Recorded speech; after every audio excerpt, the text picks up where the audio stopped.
ഈ ഒരു DVR installation ചെയ്യുന്ന സമയത്ത് കാണുന്ന ഈ ഒരു HDMI കേബിള് നമ്മൾ ഇന്നലെ റീൽസിൽ സംസാരിച്ച ആ ഒരു PI ബോക്സ് ഉപയോഗിച്ചിട്ട് ആണ് ഈ ഒരു മോണിറ്ററിൽ, അതായത് മോണിറ്ററിലല്ല, ഈ ഒരു മൊബൈലിൻ്റെ ഡിസ്പ്ലേയിൽ നമുക്കത് മോണിറ്റർ പോലെ കാണുന്നത്.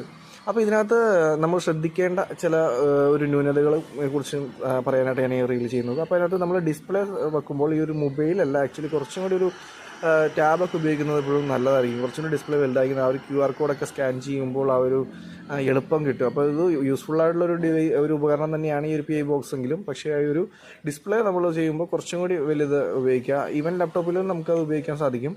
പിന്നെ അതിന് പുറമെ ഈ കാണുന്നത് അതിൻ്റെ ഒരു കൺവെർട്ടറാണ്, അതായത് ആ ഒരു HDMI to USB കൺവെർട്ടറാണ്. നമ്മൾ നേരിട്ട് ഈ DVRൽ നിന്ന് നമ്മൾ ആ ഒരു HDMI കൊടുത്തത് ഇൻസ്റ്റലേഷൻ ചെയ്യുന്നുള്ളൂ ഇപ്പോൾ. അപ്പോൾ ആ ഒരു കൺവെർട്ടർ ഉപയോഗിച്ചിട്ട് അത് കൺവെർട്ട് ചെയ്ത് USB-യിലായിട്ട് കൺവെർട്ട് ചെയ്യും. USB ആയിട്ട് HDMI to USB കൺവെർട്ട് ചെയ്തതിന് ശേഷം ഈ ഒരു C ടൈപ്പ് OTG സപ്പോർട്ട് ചെയ്യുന്ന മൊബൈലുകളെല്ലാം ഈ